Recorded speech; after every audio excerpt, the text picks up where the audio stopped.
Hello, my name is Rita Laezza, and I will be presenting our short paper on shape control of elastoplastic deformable linear objects through reinforcement learning. Before we begin, I thought it would be nice to illustrate what elastoplasticity does in a shape control problem. Here we have two very similar DLOs, except that one is purely elastic and the other one is elastoplastic. They actually have identical Young modulus, which means that in the beginning, once the deformation starts, they're both in this linear domain and they are identical. But once the yield point is passed, the elastoplastic surface suffers irreversible deformation, meaning that they no longer reach the same shape. With this in mind, let's look a little bit at related works. A lot of the literature has actually covered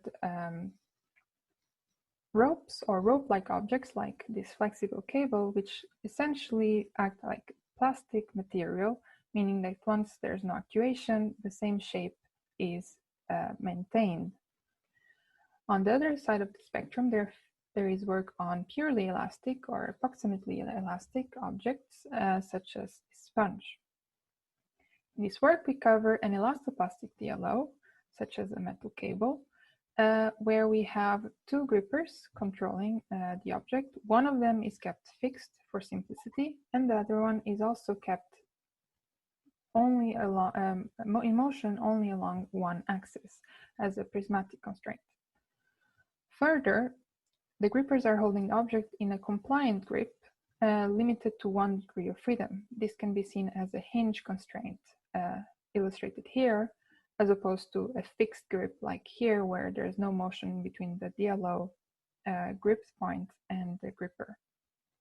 Finally, it's important to note that the grip is quite simple, meaning that we don't consider any grasping problems such as slipping between the object and the gripper. With this in mind, we formulate our goal, which is to train a reinforcement learning agent from scratch, without demonstrations, to learn how to achieve a desired deformation. And we do this based on a simple curvature state representation. Essentially, if we have a discrete curve, like this black one here, we can easily compute the angle in between two adjacent segments, and that gives us an approximation, a discrete approximation of the curvature. This has the benefit of being an intrinsic representation, which is independent on the position of the object in 3D space, and is also lower dimensional than having 3D coordinates as perhaps a point cloud would have, or even worse, as an image, which would have 3 channels times the resolution of the image. Here we illustrate the difference between the curvature measure and the 3D coordinates of the discretized curve. So much simpler is actually quite more accentuated, the actual deformation. Finally, we had to formulate our problem as an MDP in order to apply reinforcement learning algorithms. To do that, the state is, of course, the curvature, but also the force and torque are concatenated at the end in order to help discern between similar shapes.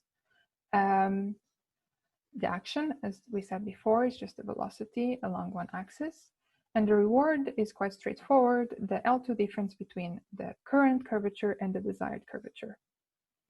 In order to encourage the agent to actually stop, we had to add a threshold, after which we give a maximum reward minus the action, meaning that in order to reach a maximum reward, the agent has to have 0 velocity.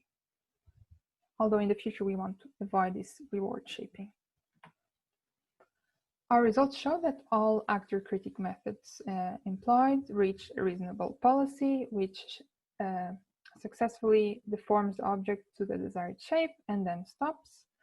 However, the difference between them is not significant across these 5 trials.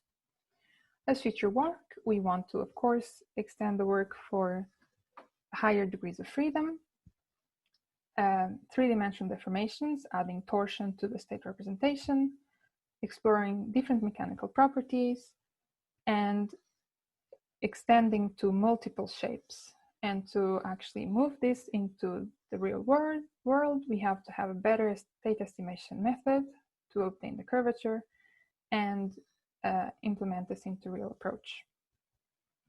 Thank you.